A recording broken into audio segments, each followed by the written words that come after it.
Bismillahirrahmanirrahim. Esselamu Aleyküm değerli izleyiciler. Bir ekonomik boyut programıyla yine sizlerle birlikteyiz. Değerli hocam Sinan Bayraktar'la beraber inşallah ekonomiye dair gelişmeleri sizlere aktarmaya çalışacağız diyelim. Hemen hocama döneyim. Hoş geldiniz hocam tekrardan. Hoş bulduk. Hayırlı haftalar diyelim. Sağ olun, hamdolsun. Şükürler olsun. Allah daha iyisi. Türkiye'nin sorunlarıyla boğuşmaya devam ediyoruz. Eyvallah. Hocam sizlerden öncelikle genel bir değerlendirme talep edeceğiz. Son bir haftada neler oldu, neler yaşandı, ekonomiye dair seyir ne şekilde diye soralım. Şimdi buyurun. Tabii ekonomiyi en çok karıştıran, yöneten, yönetilmez hale sokan küresel gelişmeler çok etkin bu arada. Küreseldeki daralma, genişleme, sıkıntı gibi şeyler buradaki ekonomiyi etkiliyor, çok etkiliyor. İçerideki siyasi tartışmalar, zaten önlenemeyen, konuşacağız onları, zam furyaları, önlenemeyen fiyat artışları, beklentilerin enflasyonda çok yüksek olması haftayı meşgul ediyor. Genel değerlendirmelere baktığımız zaman genelde bütün sıkıntıların halkın geçim düzeyinde olduğunu görüyoruz. Şimdi normalde bir takım verilere baktığınızda Türkiye'nin bazı konularda düzgün, bazı konularda da oldukça bozuk olduğunu görebilirsiniz. Evet. İşte Merkez Bankası'nda rezervlerin tekrar azalması tartışmaları devreye giriyor. Eksi vermesi devreye giriyor. Bizim enerji durumumuz gerçekten problem. Dünyadaki enerji durumu problem. Haftaya damgasını vuruyor ama en önemli tabii siyasi gelişmelerin yanında yine fiyatları oynatan, doları yukarı doğru, kurları yukarı doğru oynatan bir gelişme var. O da malum İsveç ve Finlandiya'nın NATO başvurusu. Siyasi gelişmeleri bu ekonomiden ayırt edemezsiniz. Ekonomik söylemler, siyasi gelişmeler ekonomiyi sevgili Ahmet biliyorsun hareketlendiriyor. Yani bir siyasinin ağzından çıkan bir kelime fiyatları oynatır, petrol fiyatlarını oynatır. Değerli maden fiyatlarını oynatır. Altını özellikle. Yatırımcıyı endişeye sokar ve zaten olan enflasyonla da sıkıntı devam eder. Haftada yine en büyük etken o. Bu siyasi tartışmalar özellikle konuşmak zorundayım onları. Türkiye'nin bakış açısı bu NATO'ya iki ülkenin girişinde bakış açısının çok iyi olmadığı, yani çok uygun bulmadığı Sayın Cumhurbaşkanı'nın ifadesi politik tercihtir. Çünkü bizim Rusya ile olan ilişkilerimizde uzun yıllardır devam eden sıcak ilişkilerimizde zaman zaman tartışmalar olsa da bu tip beklentilerin bir anda ortaya çıkması taraf olup olmama konusunda sizi tercihlere yöneltiyor. Evet. Türkiye tercihini bu şekilde yapacak veyahut zorlayacak veyahut taviz alacak bununla ilgili. Çünkü geçmiş yıllarda da aynı olaylar gerçekleştirdi. Eğer bunu siz bir bedele dayayabiliyorsanız başarılısınız siyasette. Evet ben buna evet oyu veririm, kabul ederim ancak dersiniz. Altını doldurursunuz onu. Altında da o doluluklar gelir. Onu yapabiliyorsak biz o zaman başarılı olabiliyoruz. Siyasette bu var. Çünkü siyasette verdiğinizle aldığınızın hani bir koyup üç almak gibi tartışmalar hep yapıldı bu ülkede. Biz bir koyduk üç aldık denilen bir siyasi dönemlerden de geçtik. O tip tartışmalar buradaki ekonomiyi oynatacak. Çünkü sizin hala hep konuştuğumuz konu cari açığınız 5,5 milyar dolar civarında aylık cari açığınız geliyor. Ve dolayısıyla biz hala ekonomide dışa bağımlı bir ülke olarak devam ediyoruz. Evet. Ana temel maddelerde. Onun için genel anlamda baktığımızda ekonominin o boyutlarında bu tartışmalar getiriyor. Haftayı ve gelecek günleri oluşturuyor. Türkiye şu anda işte yüksek enflasyonla yaşayan bir ülke. Yüksek enflasyonla yaşayıp da birçok zararları gören bir ülke şu anda. Evet. Bütün dünyada da var. Onları da konuşuyoruz. Ve dolayısıyla sıkıntı yaratıyor. Sıkıntı geliyor, halkın geçimine vuruyor. Evet. Ve halk serzenişte bulunuyor. Yani çarşı pazar gerçekten rahatsız. Nasıl dönüyoruz derken orada formül çok enteresan Türk formülü. Haftanın da genel açısından ben hafta sonları özellikle alışveriş yerlerini, seyahatlerimi ona göre yapıyorum ki buradaki konuşmalarımızı biz ona göre yönetelim. Bakıyorum gene bir hareket var Türkiye'de. Devam ediyor. Alışveriş endekslerinde yükselme var. İlginç bir şekilde o geliyor. Verilerde bir artış var, sanayi endeksi, ama tüketici güven endeksi düşüyor gittikçe. Evet. Tüketici ekonomiye ben diyor sıcak bakmıyorum diyor. Hakikaten rahatsızım diyor. Yani 2.500 lira, 3.000 lirayla geçinmeye çalışan bir emeklinin halini düşünmek bile istemiyorum. Çok zor. Hakikaten geçinemiyor ama Türkiye bazı dinamikleri, Türk halkı enteresan dinamikleri çalıştıran bir halk kitlesi. Yapısal gereğimizde olan bir şey bu. Bununla idare etmeye çalışıyor. Nasıl geçiniyor dediğiniz zaman işte çok güzel bir aydan geçtik, bayrama geldik. Zekatıyla, fitresiyle, dayanışmasıyla, örgütlenmesiyle, derneğiyle, yardımıyla, evet, hayır kuruluşlarıyla, hayırseverlerle bir yere doğru yaşıyor bu ülke. Çok uzun yıllardır da böyle gider. Yani biz çocuğumuza yardım eden bir aile kültürü içinden geliriz. Biz ailenin ana temel değerlerinde birbiriyle yiyip içen bir kültürden geliriz. Hala da devam eder. Bozulsa da devam eder. Bayramda, seyranda çocuğa bahşiş verip onun gelirini temin etmeye çalışan bir anlayış içindeyiz. Ben devam edilmesinden çok yanayım. İşte zekatın, fitrenin dinimiz gereği şart koşulması, yapın bunu denmesi dinen emirlerde ki fakirin ayakta kalması için, evet, işte bugünler için ve zor koşullar için çok gerekli. Bunları yaparak ayakta kalıyoruz. Yoksa o söylediğim rakamla bugün asgari ücrette falan geçinmek mümkün değil. Yani İmkansız. Çok zor, imkansız. Yani işte kira tartışmaları yapılmaya başlandı.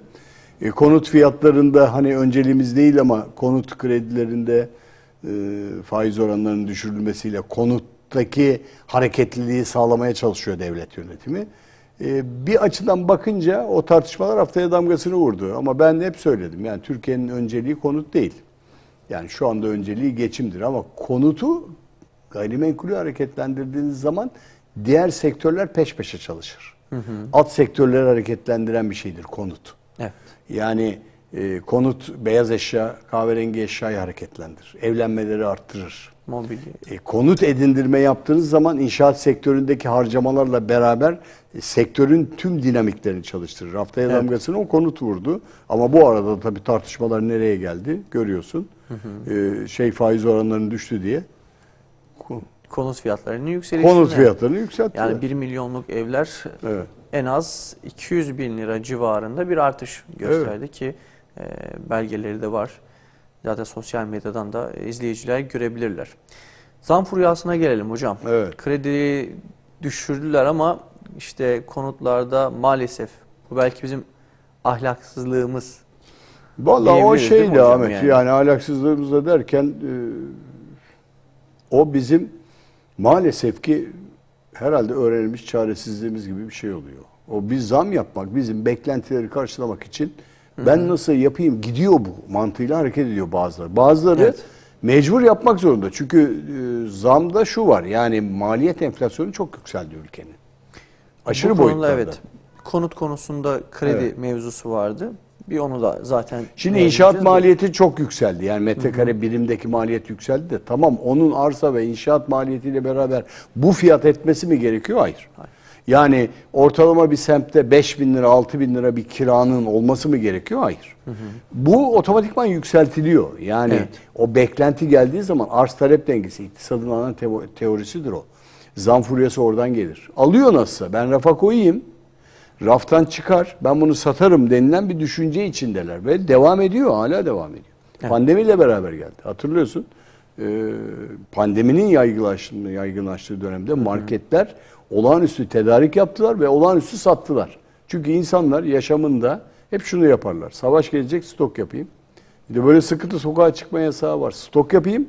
Stok yapayım derken karşı tarafta durmuyor, rahat durmuyor. Nasılsa ben rafa koyduğum gidiyor, 1 lira 2 lira oynatayım diyordu o zaman. Şimdi öyle değil. Şimdi açtı başını gidiyor.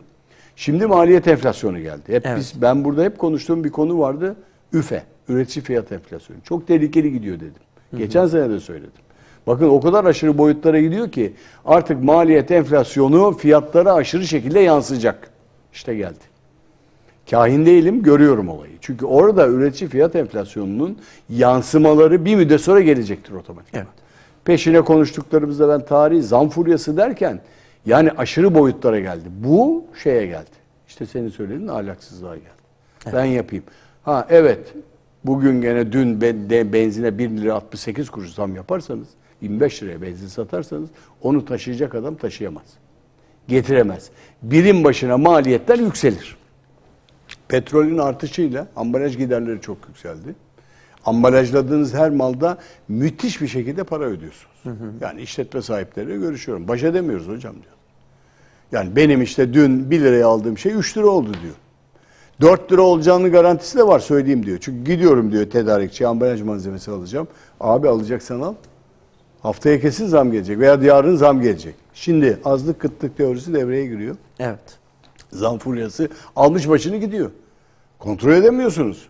Nasılsa vatandaş alıyor. Ben de zam yapayım. Kontrol edemiyorum. Mesela gıdacıya gidiyorum diyor. Bak gıdacıya geçenlerde. Ben patatesin kilosu 10 lira oldu pazarda. Hadi sen 7 liraya 8 liraya aldın toptancı. Benim diyor burada patates giderim. Eskiden 1 lirayken şimdi diyor 10 liraya çıktı diyor patates giderim. Patates kızartıp veremiyorum diyor. Bir kızartma maliyetiyle benim işletme giderlerimde. Lokantacı söylüyor bunu bana. Evet. Abi en ucuz şeydir diyor. Yani ben bunu vererek doyuruyordum arada diyor. İnsanlara bunu veriyordum diyor. Oradan fiyatı biraz ucuzlatabiliyordum. Eti kısıyordum, onu veriyordum diyor. Şimdi onu da yapamıyorum diyor. Onda fiyatı arttığı için diyor ben diyor mecbur diyor yemek fiyatına zam yapıyorum. Şimdi bugün Anadolu'da da hemen hemen o fiyatlara yaklaştık biz. Yani ben kırsala da gittim geçenlerde. Yani İstanbul dışında. İstanbul zaten pahalı da. Bakıyorum 2 kişi oturup yediği zaman dünyanın parasını ödüyorsun. Çay içiyorsun yani çay. Yani diyorsun ki bunun maliyeti ne? Zam yapalım. Alışkanlık haline geldi. Herkes yapalım abi. Pazartesi bir zam yapalım biz. Hadi bakalım oturalım listeleri değiştirelim pazartesi. İnanın her firma her pazartesi günü zam yapıyor. Evet. Ve başa çıkılamaz vaziyete geliyor. Her konuda. Şimdi satın alan kişi bir müddet sonra bak geliyor. Yakında o gelecek. Yani bunun hiç tartışması yok. Bir müddet sonra alamayacağız. Çünkü aşıyor boyutlarını o zam furyasıyla. Yani öyle bir temel ihtiyaç maddelerini alacağız. Alacağız, az yiyeceğiz. Az gezeceğiz. Bakın geliyor. Tatil yapamayacağız. Aşırı boyutlara gelmeye başladı. Ha, ne olacak? Birbirimizi yiyeceğiz belki. Yemeyeceğiz de yemeyelim de Allah muhafaza etsin. Ama bir takım şeylerden kesinlikle kısıtlama yapacağız. Evet. Yapmak zorunda kalacağız. Çünkü bu bakın IMF, FED gibi kuruluşlar, dünyanın en büyük kuruluşları, dünyadaki geçen hafta konuştular, resesyondan bahsediyorlar. Ekonomik bozulma, büyümenin, enflasyonun altında kaldığı bir döneme doğru gidiyoruz. Dikkat edin diyorlar. Gıdada, diğer şeylerde, temel maddelerde hepsinde resesyonist davranışlar geliyor. Şimdi benim yine iktisat devrimi terimi olarak kullanacağım. Stagflasyona doğru hızla gidiyoruz. Yani önümüzdeki yaz aylarında eğer bu enflasyonda durgunluk yaratılamazsa ki yaratılacağına kesinlikle inanmıyorum bir fert olarak. Yapılamaz. Çok zor. Çünkü %70'i açıkladığınız bir enflasyonu %20'ye düşürme olanağınız yoktur. Yapamazsınız. Evet. Yani ölür hasta. Bunu yapmanız mümkün değil. Fiyatları geri çekerseniz firmalar batar. Fiyat denetimine girerseniz o işletmelerin hepsi işçiyi sokağa döker. Yapamaz. Kapatır işletmesini. Ve dolayısıyla sen bunu böyle yap diyemezsiniz hiçbir işletmeye. Mümkün değil. Böyle bir hakkınız yok. Zaten serbest piyasa ekonomisinde. Ve dolayısıyla şeye doğru gidiyoruz. Stagflasyon denilen enflasyonla beraber, yüksek enflasyonla durgunluk. Durgunluk. Ya şimdi ne olacak o zam furyasının sonunda? Bir müddet sonra devam edin yapmaya. Yapın zamlarınızı, rafa malınızı koyun, satın, pazara getirin. Seyrekleşecek. Bakın geçen hafta pazarları dolaştım. Semt pazarları. Herkes benim gibi yapıyor. Seyrekleşti. Satıcıyla konuşuyorum. O kadar pahalı ki alamıyorum. Alırım, satamıyorum diyor. Mal tezgahta kalıyor, çürüyor diyor. Mümkün olduğu kadar 5 kasa, 10 kasa alıyordum, almıyorum diyor bir ürünü, bir sebzeyi, meyveyi. Şimdi 2 kasa alıyorum, koyuyorum, satabileceğim kadar 10 da satamıyorum diyor. Haftaya ben bir kasa alacağım, getireceğim buraya diyor. Çünkü mümkün değil. Ben bunu taşıyorum diyor buraya, getiriyorum, zahmetini çekiyorum. Pazara bir baktım Ahmet, seyrekleşmiş. Seyrekleşmiş. O kalabalık omuz omuza yürüdüğüm pazarlar seyrekleşmiş. Ya mecbur değil mi hocam? Millet yani yapamıyor adam. O zam furyasıyla başa çıkacak hali yok. Çünkü işte orada gelecek olan en büyük tehlikelerin başında enflasyon sonuçlarında sıkıntı başlar. Evet.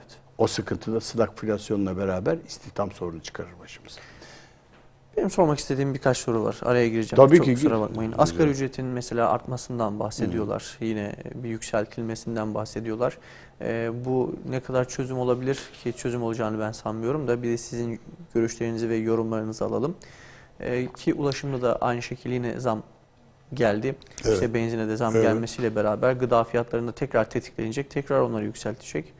İşte tarıma yönelik yatırımlarda yani ya da tarımda hibe desteği sağlanacağını söylüyorlar. Fakat benzine zam geldiğinde, ulaşıma zam geldiğinde bu hibelerin, bu yatırımların ne kadar fayda sağlayacağını da sizlere sormak isteriz. Buyursunlar efendim. Yani söylediğin konuların hepsi zaten ilgilendiğimiz konular. Onların hepsini söyledim. Bakın bugün asgari ücret biz %50 zam yaparak girdik yıla. Değil mi? Ocak ayıydı. Geldik %50 ile başladık. Devlet yönetimi %30 olan enflasyonu karşıla %35-38'lerdeydi o ara. Dedi ki ben %50 zam yaptım. İşçiyi rahatlattım. Evet. Güzel. Döndü işletmelerin maliyetini yükseltecek sonuca getirdi o. Onu zaten katlanıyoruz yani. Asgari ücretten vergi almayacağım dedi. Almıyor. Döndü devlet fedakarlık yaptı. Şimdi devlete sen bunu yapmadın diyemezsiniz. Evet. Ekonomi yönetimi yaptı. Ama böyle yukarı bir enflasyon bekleniyor mu? Ben bekliyordum açık söyleyeyim. Gidiyor bak ucu göründü. Hani konuştuğum zaman söyledim. Hiper enflasyona gidecek dedim. Geldi işte yani oraya doğru geldi.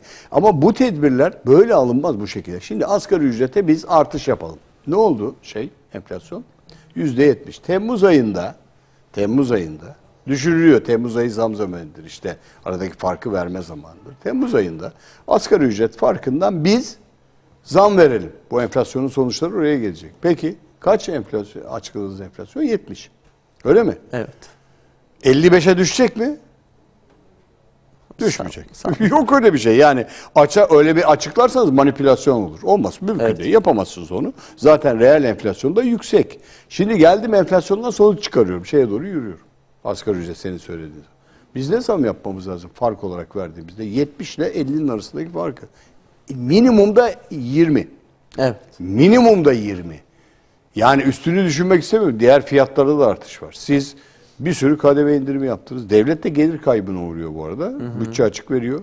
Topladığınız gelirlerle yaptığınız harcamalar arasında fark çıkıyor. Evet. Şimdi işletme sahibisiniz. Dükkanda para girmeyince dükkanı nasıl yöneteceğiz o dükkanı? Yönetemeyeceğiz. Devlet de bir takım şeylere zam yapmak zorunda kalacak. Emekli para bekliyor. Üretmeden tüketen bir kesim. Emekli. Evet. Yani para bekliyor. Diyor ki bana ver geçinemiyorum diyor. Kiramı ödeyemiyorum diyor. Çoluk çocuğum ama emekli. Şimdi hiçbir katkısı yok. Prim katkısı yok. Emekliye para vereceksiniz. Geçen hafta EYT'ciler miting yaptılar. Erken emeklilik. Yeniden EYT denilen emeklilik. De mitinge çıktılar. Enteresan bir şekilde miting yaptılar. Dediler ki erken emekliliği getir. Devlet de diyor ki ben erkene gelirsem 3600 ek göstergeyi yakarsam şu kadar zarar ederim. Bu kadar para çıkarırım kaynakta. Ben bunu veremem. Ben buna direniyorum diyor. Şimdi enflasyonun sonuçları bakın buralara doğru gidiyor. Evet. Şimdi miting yapıyor. Tabii halk gelecek diyecek ki kardeşim ben geçinemiyorum. Bana ver. Şunu yap. Bana ucuz ver. Şimdi senin söylediklerine geliyorum. Tarımda sübvansiyon yapalım. İyi yapalım. Tamam. Çaya işte şu kadar para verelim. Şekere şu kadar para. Buğdaya bu kadar para verelim. Dağıtalım. Dağıtırsanız popülist yaklaşımdır o. Yani eyyamcılıktır. Verirsiniz halka. Seçimlere gidersiniz. Oy alırsınız. Vay bu adam bana baktı. Bu beni geçindirdi. Sosyal yardım yaparsınız. Sosyal yardımı da verirsiniz. Nereden vereceksiniz? Devlet bütçesinden. Devlet bütçesi uygun değilse aslı yok tarlasında 1500 koyunum var deyip durur harcarsınız. Evet. Harcadığınız zaman eksiye gider. Yarın öbür gün tam takır kuru bakır bir hazineyle karşılaşırsınız. Allah muhafaza etsin. Şimdi bakın kanun konuşuluyor Lübnan. Evet. Neredeyse moratorium. İflas ilan edecek. Çünkü enflasyon %2000'lere gelmiş. Hiçbir şey satın alamıyorsunuz, yapamıyorsunuz. Orada da insanlar yaşıyor. Biz Arjantin'de, Güney Amerika ülkelerinde enflasyonu biliyoruz, görüyoruz, hala yaşanıyor, devam ediyor. Bizde de enflasyon sonuçları ahlaksızlığa doğru gidiyor. En büyük tehlike orada başlar Ahmet. En büyük tehlike esnafın da ahlaksızlaşması ki yapılmaması gerekiyor. Ben yapabildiğim kadar yapıyorum, geçinemiyorum ama nereye gelecek? Stagflasyon denilen durgunluğa gelecek. Bir müddet sonra alamayacaklar, alamayacağız. Bir müddet sonra gidip raftan malı alıp cebine koyamayacaksın. Evine koyamayacaksın. Stokta yapamayacaksın. Mevcut da idare edin. Bakın kentten köye göç hızlandı. Evet. Hızlanmaya başladı. Artık İstanbul ilk defa nüfus kaybına uğradı. nüfus kaybına uğradı. Çünkü geçinemiyor. Burada 5.000 lira ben kira veremem. Köyü varsa o da, köyü varsa. Tabii. Köyü yoksa gidemez. Yani oralıysa gidiyor. Ben toplarım eşimi, ki bizim arkadaşlarımız arasında da oldu o iş. Toplarım, giderim, orada yaşarım. En azından orada geçinmeye çalışırım. Bir şey ekerim. Bu sonuca doğru gitmeye başladı. 8-10 sene evveldi İspanya'da yüksek enflasyon ve Avrupa Birliği'ndeki bozulmalar nedeniyle İspanyollar, çocuklar müstakil evden ortak yaşamaya doğru geçtiler. Yani dediler ki maaşlarımızı birleştirelim. Hala devam ediyor İspanya'da o. İspanya'da çok büyük İspanya ve Portekiz Avrupa Birliği üyesi olmasına rağmen ciddi ekonomik sıkıntı yaşıyorlar. Biz beraber oturalım demeye başladılar. Çocuklar aileleriyle birleştiler. Döndük mü eski düzene? Evet. Döndük. Şimdi Türkiye aynısını yaşayacak. Geçinemeyecekler. O maaşları birleştirip aynı evde yaşamaya çalışacaklar ama bir sürü sosyal sonuçlar çıkaracak. Evet. Alışık değil çünkü. Kavga gürültü çıkacak, cinayetler çıkıyor. Yani enflasyon çok iyi sonuçlar vermiyor. Vermemeye de devam ediyor. Çünkü enflasyon hep söylediğim ahlaksızlık yaratıyor. Sonuçta bu mu olmalı? Hayır tabii. Ama fıtratı ahlakı iyi olmayan insanlar enflasyonist fiyat artışlarında belden aşağı merdiven altı. Oraya doğru gider. Gıdada tahiş başlar, taklit başlar, denetimsizlik başlar, denetirken ceza başlar, merdiven altına iner fiyatların çok yüksek olması ve farklı şeyler çıkarır ortaya. Mesela biz işte yıllardır şeyi konuşuyoruz, o da enflasyonist sonuçtur. Motor yağında kullanılan taklit yağlar otobüslerin yanmasına sebep oldu. Evet. Biz çok eski yıllarda, gençlik yıllarımızda zeytinyağına makine yağı katılıyor diye konuşmalar yapardık. Makine yağı katarlardı zeytinyağına. Kilosu, su katarlardı, su çıkardı ortaya. Zeytinyağının kilosunu artırırdı. Ne bileyim buğdayın, pirincin arasına taş koyardı, kilosunu arttırırdı. Bunlar her dönem olmuştur. Hiç değişmedi. Bugün daha farklı, daha tehlikeli boyutlara geliyor. Örneğin adam sucuk yaparken çok farklı et kullanıyor. Çok farklı malzeme kullanıyor. Et pahalı diye. Araya katkı malzemesi alıyor. İyi yağ kullanmıyor. Ve dolayısıyla sağlığı bozan birçok olay ortaya çıkıyor. Maalesef. Raftaki malın değeri bozuluyor. Raftaki malın kalitesi bozuluyor. İnsanların sağlığı bozuluyor. Sağlığı bozulan insanlar sağlık sektörüne doğru gidiyor. Hastane sayılarını arttırırsınız. İki şeyi arttırırsınız. Bir hastane sayısı artar, bir hapishane sayısı artar. Enflasyonun sonuçlarında. Hapishane miktarlarını da arttırsın. Çünkü hırsızı arsızı çoğalır. Çalıyor. Şimdi sonuç bu mu? Olmamalı mı? Olmamalı tabii. Ama sonuç buraya geliyorsa enflasyonun sonucunda ahlak erozyonu ortaya çıkıyor. Ahlaksızlık ortaya çıkıyor. Şimdi ben dönüyorum, hiç kimse alınmasın üzerine. Firmalarda ahlaksız davranışlara da giriyorlar. Şimdi benim bu konuşmamı dinleyen firma sahipleri kızıyordur işte. Hocam yapmayacağız mı zam? Yapacaksınız ama her şeyin bir haddi var. Her şeyin bir hesabı var. Karın da bir haddi var. Hocam aldığımızı katılıyorum bak. Sattığımızın yerine aldığımızı koyamıyoruz. %100 katılıyorum. Haklılar. Onları çok iyi anlıyorum. Ancak onları tenzih ediyorum. O tip işletmeleri, büyük işletmenin kar iştahı bitmiyor. O kadar aşırı zamlar yapıyorlar ki saniyelik zamlar yansıtıyorlar. Saniyelik zamlar da halkı yoruyor. Halk da ne yapıyor? Maalesef. Enflasyon sonucunda ben gideyim bir an evvel alayım oraya koyayım. Gıdayı alıyor, koyuyor, bozuluyor, atıyor. Stokluyor. Atıyor, küfleniyor. Evet. Ben fazla seviyorum. Çok hepimiz yaptık aynı şeyi. Bozulmayanı stok yapıyor. Bakın eski tarihlerde 75'lerde bu ülkede petrol bulunamıyordu. Benzin karneye bağlanmıştı. Amerikan ambargosu da. Yediğimiz Kıbrıs Savaşı'ndan sonra. Herkes evinde, depolarında, bodrumunda, evinin bir köşesinde bidon bidon benzin alıp koymaya başladı. Tehlikenin büyüğünü düşünebiliyor musunuz? Bir ateş atlasa bina havaya uçacak. Biz bunları da yaptık. Benzerlerini de yapıyoruz. Maalesef. Yani maalesef ki o bir ahlak erozyonunun sonucu. Bunlar hep konuştuğumuz şeyler. İnşallah o durumlara doğru gitmeyiz diyelim. İnşallah. Peki ağzınıza sağlık hocam. Kısa bir araya gideceğiz. Evet değerli izleyiciler, kısa bir aranın akabinde birlikteliğimiz devam edecek. Evet değerli izleyiciler, kaldığımız yerden devam ediyoruz. İlk bölümde genel değerlendirme ve zam furyasından bahsetmiştik. Değerli hocam Sinan Bayraktar'la beraber bu bölümde küresel enflasyon, maliyet enflasyonlarına inşallah göz atacağız. Değerlendirmelerini alacağız hocamızdan. Evet hocam, ilk bölümde Türkiye'nin enflasyonuyla biraz bahsettik. Fakat Tüm dünyaya baktığımızda, küresel olarak baktığımızda küresel bir enflasyon söz konusu. Avrupa Birliği'nde de hemen hemen %10'lara ulaşmakta olan bir enflasyondan bahsediyoruz.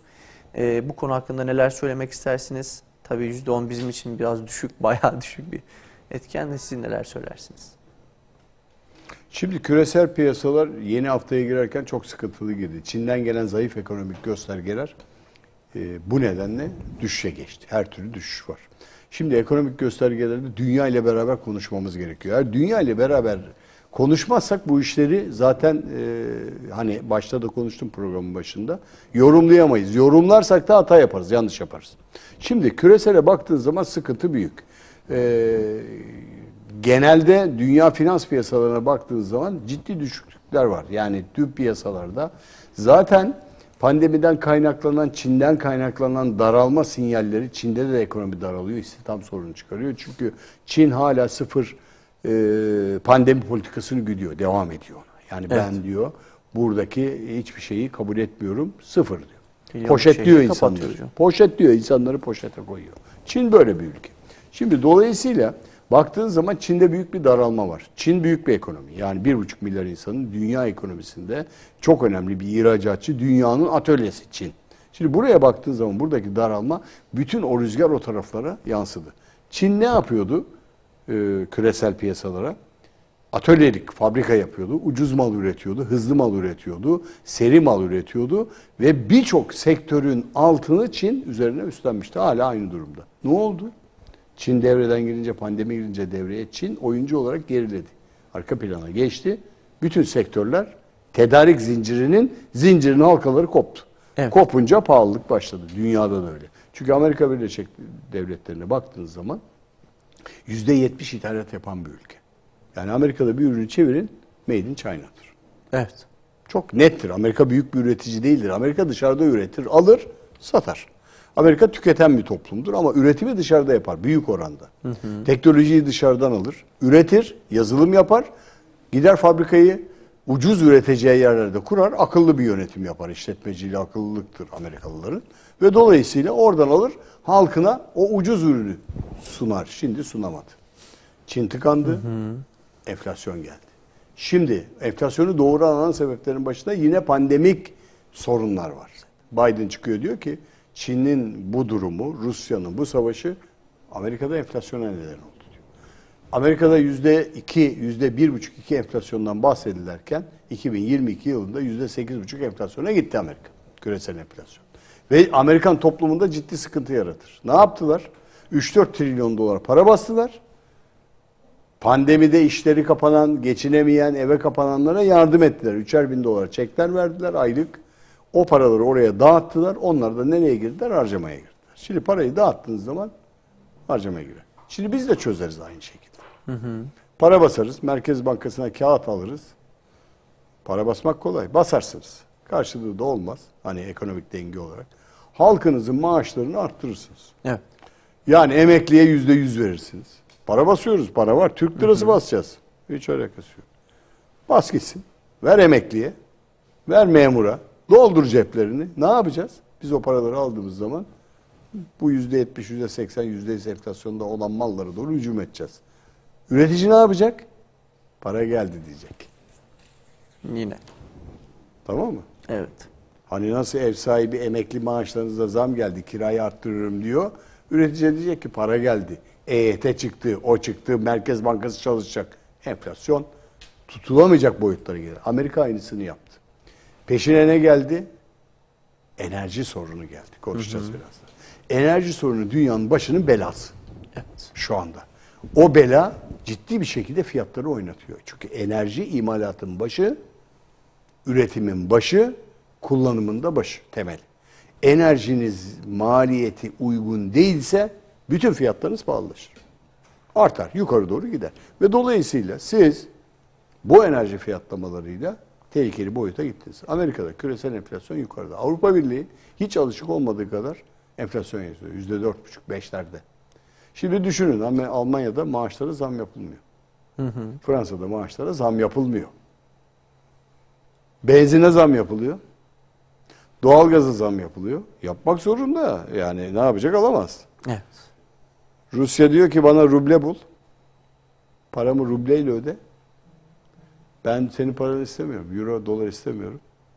İstemiyorum ben. Bulamıyorum. Vanayı kapatırım. Vanayı kapattığı zaman ne olur biliyor musun? Kısarsa ki başladı o tartışmalar. Üretemezsiniz. Hatırla Ahmet. Bizim bir sebebini tam bilmiyorum. İran'dan gelen gazın kesilmesi var kış aylarında. Evet. Orgaza sanayi bölgelerinde 3'er gün üretim durdu. Üretim durdu. Hatırlıyorsun değil mi? Evet. Üretim kaybını düşün 3 günlük. 3 günlük üretim kaybını düşün. Yani günde 100 bin metre mal üreten bir kuruluşun 3 gün 300 bin metresi gitti. Yapamadı. Yok, enerji yok. Aynı şekilde Avrupa Birliği de şimdi sıkıntıya girdi. Şimdi Ukrayna'yı savunalım da Rusya'ya da kızalım mı tartışması yapılıyor. Evet.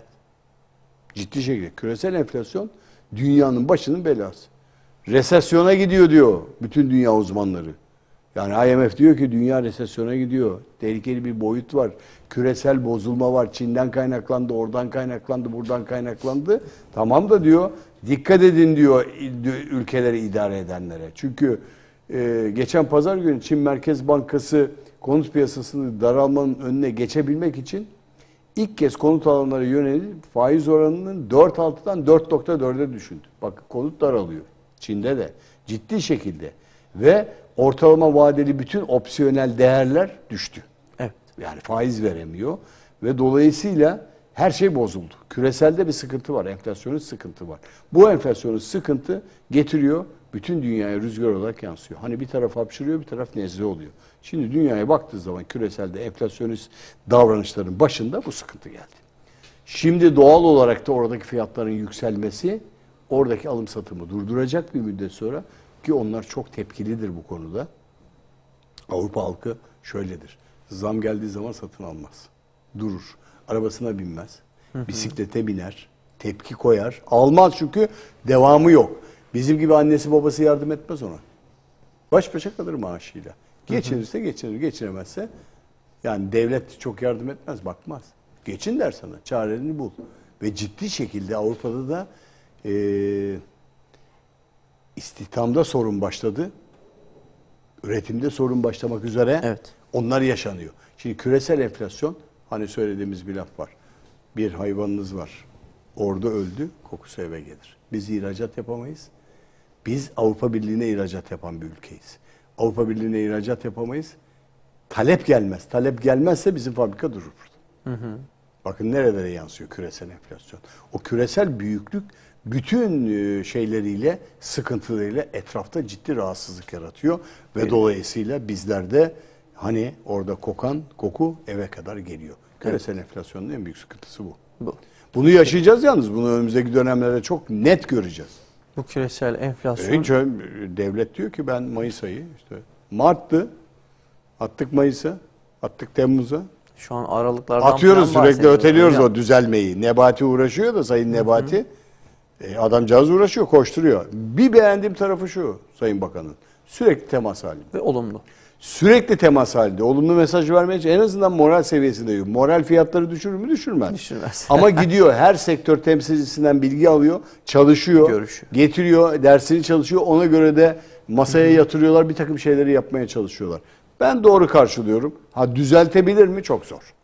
Yani olumlu davranışlarını şöyle, olumlu davranış olarak sürekli her kesimle hiç şey yapmadan temas halinde. İşte gıdacılarla toplanıyor, kuyumcularla toplanıyor, petrolcülerle gidiyor, bir araya gidiyor, dertleri alıyor. Bu Türkiye'nin sıkıntısıdır. Evet. Siyasetçi dinlemez. Siyasetçiye anlatırsın, buradan girer, buradan çıkar. Siyasetçi dinleyecek halkın. Çünkü o taraf mutfaktaki sıkıntı masaya gelen üründeki sorunu çıkarıyor. Mutfağı dinlemezsen üretemezsin.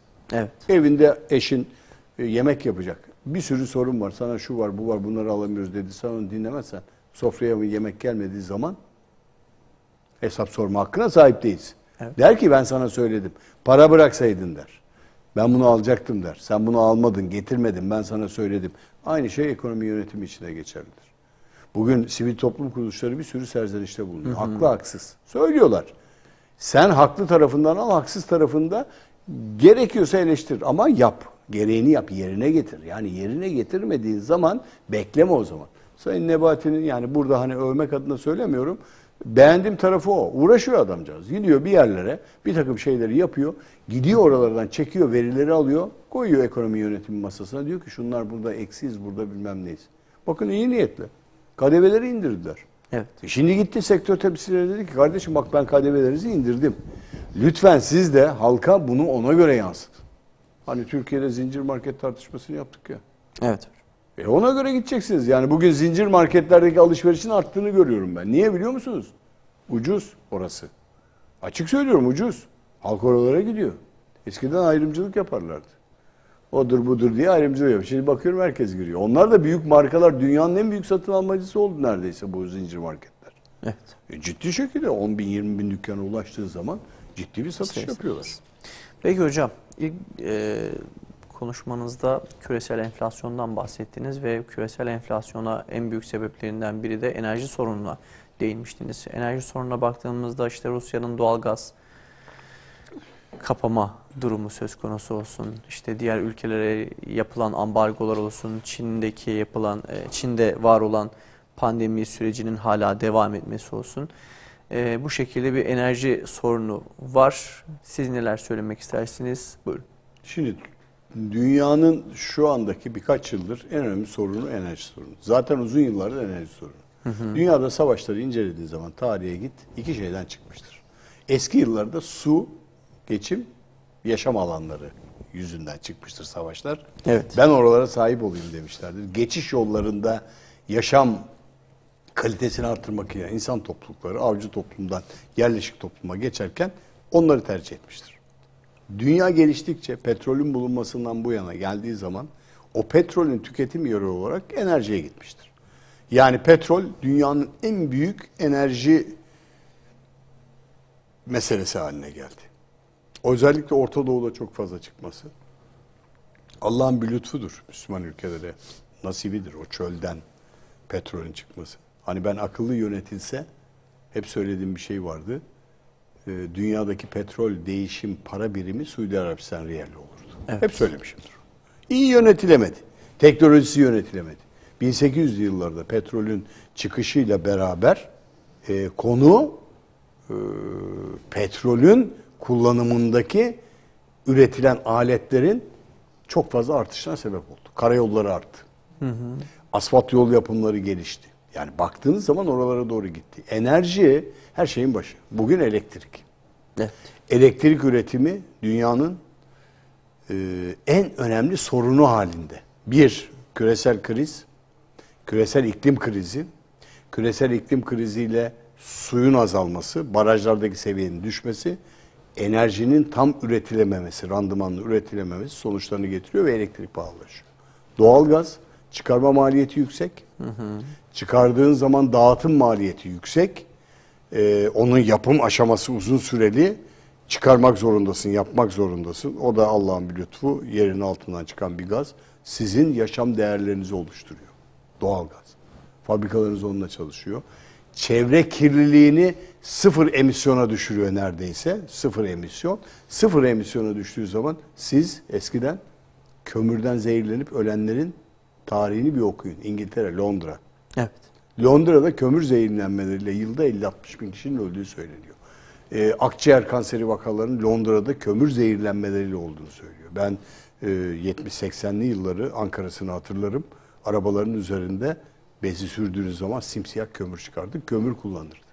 İstanbul'da öyleydi. Bugün egzoz gazıyla beraber bakın elektrikli araba üretimi emisyonu azaltmak için, karbon salınımı azaltmak için yapılmış en büyük sorun. Şimdi ne geldi başımıza? Enerji sorunu çıktı. Enerji sorununda bunu yaşatacak olan ne ki? Akü sorunu çıktı. Sorunu çıktı doğal olarak da. Yani bunu kullanım sorunu çıktı. Ve bunun pahalılık sorunu çıktı. Ciddi bir şekilde. Evet. Şimdi savaş geldi. Enerjiyi büyük üreten ülkeler nerede? Rusya. Büyük tüketen ülkeler nerede? Çin. Dünyanın her tarafı büyük tüketiyor. Avrupa Birliği'nin bütün ülkeleri enerjiyi büyük tüketiyor. Almanya'nın gaz bağımlılığı %65, Fransa'nın %48, İngiltere'nin tamamı neredeyse doğal gazla çalışıyor, Rus gazıyla çalışıyor. Şimdi vana kimin elinde? Rus'un elinde. Ben kapatırım diyor. Kapatamazsam konuştuk edemem. Bana ruble ver, bana onu yap. Şimdi sen bana onu yaparsan ben de faul yaparım sana diyor. Sen bana belden aşağı vuruyorsun diyor. Benim Ukrayna'da bir sorunum vardı, sen bunu deştin diyor. Haklıydı, haksızdı. O siyasilerin, o savaş uzmanlarının bir sorunu. Şimdi onu geçiyorum ben. Dönüyorum, diyorum ki haklı sebebe baktığınız zaman o zaman enerji sorunu dünyanın en büyük sorunu halinde. Bugün artık öyle bir noktaya geldik ki enerjiyi bulamayan ülkeler sıkıntı yaşayacak. İşte benzin fiyatları, evet, işte enflasyona yansıyan sorunlar. Enerjiyi konuş bitmez abi. Bakın Türkiye, Türk Petrolleri Anonim Ortaklığı ve Enerji Bakanlığı bir karar aldı. Yeni, önümüzdeki bu yıl ve dahil olmak üzere karada petrol aramayı aşırı boyuta çıkardılar. Denizde arıyorlar, karaya da döndüler. Şimdi döndüler, Türkiye sathında petrol kuyuları açılarak teknoloji artık bulduk elimizde diyorlar. Biz hani açılıp beton dökülen kuyular hikayesiyle büyümüş bir nesiliz. Artık onu yapmayacağız. Bulacağız, çıkaracağız diyorlar. Hani petrolde bir kural vardır madencilikte. Ne kadar ararsan o kadar bulursun. Şimdi aramayı hızlandırdılar. Denizlerde arıyorlar, çıkıyorlar. Ciddi rezervlere ulaşmak üzereyiz. Onların nakliyle enerji sorunu. Bakın size yine dünyadaki genel enerji sorunundan bir tanesi söyleyeceğim. Türkiye şanslı ülkelerden biri. Nasıl şanslı? Geçiş hatları üzerinde. evet. Azerbaycan TANAP projesi bizden geçiyor Yunanistan üzerinden Avrupa'ya doğalgaz. Avrupalı artık alternatif olarak şey arıyor. Türkiye üzerinden geçiş hatlarını arıyor Avrupalı. Çünkü Rusya'da emin değil. Evet. Her an vana elinde kapatır. Rusya diyor ki ben depoladım. Açarım vanayı, yakarım gazı diyor. Havaya yakar veririm onu diyor. Size vermem diyor. Ben sürünürüm, size vermem diyor. Şimdi Avrupalı tedbir almak zorunda. Şimdi düşünün. Ben örneğinden verdim. İran örneğinden verdim enerjiyi sana. Bir kapattı vanayı. 3 gün bizim işletmeler kapattı. Şimdi Almanya'nın gazını bir kessin. %65 bütün sanayi tesisleri doğalgazla çalışıyor. Hadi bakalım Almanya. Hadi çalıştır fabrikaları bakalım. Çalıştıramaz. Ve dünya ciddi krize girer. Evet. Şu anda iyi geçinmek zorunda. Ona alternatif olarak Avrupa Birliği Rusya'yı kırmadan yumuşak geçiş olarak bu enerji sorununu nasıl hallederim tartışması yapılıyor. Ciddi tartışma bu. Ve bunu çözemediğiniz takdirde sorun giderek büyüyecek. Bakın petrolü çıkardınız. Kaça satacaksınız? Rusya dedik geçenlerde 10 gün evvel %33 ucuzlattım ben petrolü. Gelin benden alın. Ama Amerika dedi ki ambargo koydum sana. Senden petrol almayacak dünyanın hiçbir yeri. Evet. Şimdi Amerika ile müttefiklik yapan ülkeler Rusya'dan petrol alamıyorlar. Bize bile taş koyacaklar şimdi Rusya'dan petrol alırsak. Sen NATO üyesisin bilmem nesin. Bakın İsveç-Finlandiya tartışması bunların sonucuna doğru gidecek önümüzdeki dönemde. Enerji sorunu. Dünyanın şu anda senin dünyaya gelecek yavrunun en büyük sorunu enerji. Hani evet, kendi çocuğuna enerji istasyonu al demeyeceğim. Bakın yatırım yaparken bile enerji borsada enerji kuruluşlarına yatırım yapan önümüzdeki dönemlerde daha fazla karlı hale gelecek. Enflasyondan korunmanın yolları. Evet. Altın aynı şekilde enerjiyle üretiliyor. Eğer uygun enerji yoksa altının maliyeti artıyor. Şöyle artıyor. Bir zaten yok. Yokun fiyatı var. Bir de onu çıkarma maliyeti artıyor enerjiyle. Petrol taşıma maliyetlerini artıyor enflasyona. Enerji sorunu o kadar büyük sorun ki bugün sağlık sorununun önüne geçti. Yani enerjiyi doğru uygun maliyetlerle üretemediğiniz zaman sıkıntı çıkıyor. Bir örnek daha vereceğim küreselden. Unutuldu değil mi? Kazakistan'daki olay. Neydi o? Neydi o? Kazakistan'da doğalgaza zam yapıldı diye sokağa döküldü insanlar. Evet. Niye döküldü? Çünkü eski Nazarbayev döneminde bedavaydı doğalgaz Kazakistan'da. Çünkü her şey o LPG ile LNG denilen gazla çalışıyor Kazakistan'da. Her şey öyle çalışıyor. Bedava satıyor. Yeni gelen yönetim dedi ki ya o kadar bedava değil kardeşim. 10 kuruş zam yapacağım ben bunu diye. O millet bedavadan alışık ya sokağa döküldüler. Birileri döktü onları sokağa. Evet. Bakın yatıştırıldı. Durdu. Ama yarın gene aynı şekilde aynı sorun tekrar yükselecek bir yerlerde. Çok açık ve nettir bu. Şimdi buralardan yürüdüğünüz zaman ana sorun işte geliyor enerjiden doğan maliyete kadar gidiyor. Ben de ona geçecektim hocam. Enerjiler bu kadar yüksekken doğalgazla çalışan fabrikalar söz konusu, petrolle çalışan, üretim yapan fabrikalar söz konusu. Bunların bir maliyete etkisi olacak ve oldu da maliyet enflasyonunda da yükseliş söz konusu. Siz bu konu hakkında neler söylemek istersiniz? Kesinlikle. Zaten dünyadaki en büyük sorunların başında maliyet enflasyonu geliyor. O da enerji. Şimdi bize düşün. Maliyet enflasyonu niye yükseldi?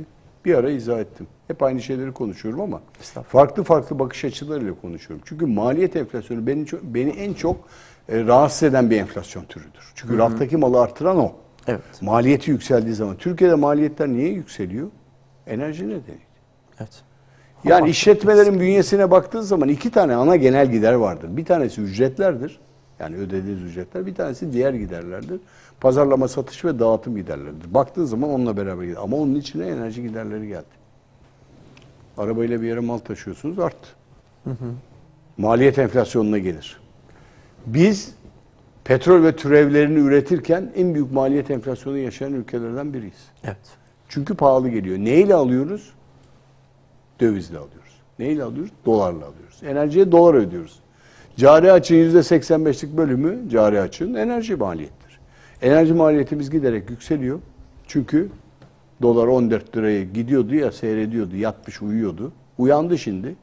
Birileri dürttü onu, uyandı. 15-15,5'larda gidiyor şimdi. Şimdi gene arttı mı maliyetimiz bizim? Arttı. Arttı. Şimdi döndü. Hani zam furyası dedik ya, zam furyası dolar arttı diye bir daha gidecek. O zaman dönerseniz benzine 1,68 zam yaparsınız. 25 liraya benzin satarsınız.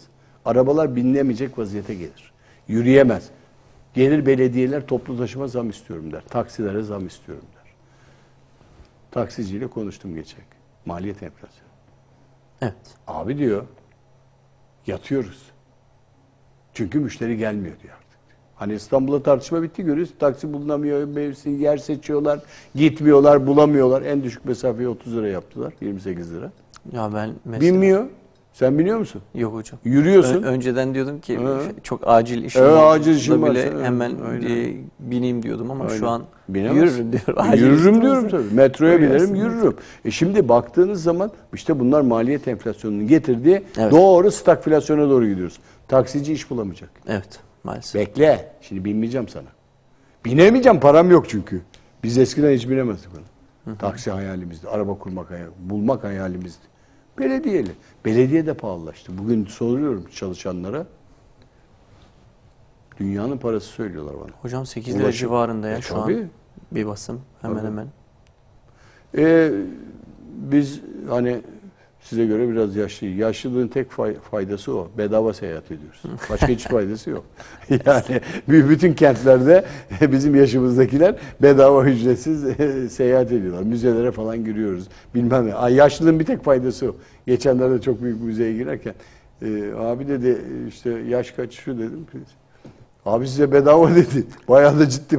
Tamam mı? O zaman girelim dedim. Şimdi yaşlılığın bir tek faydasını orada gördüm.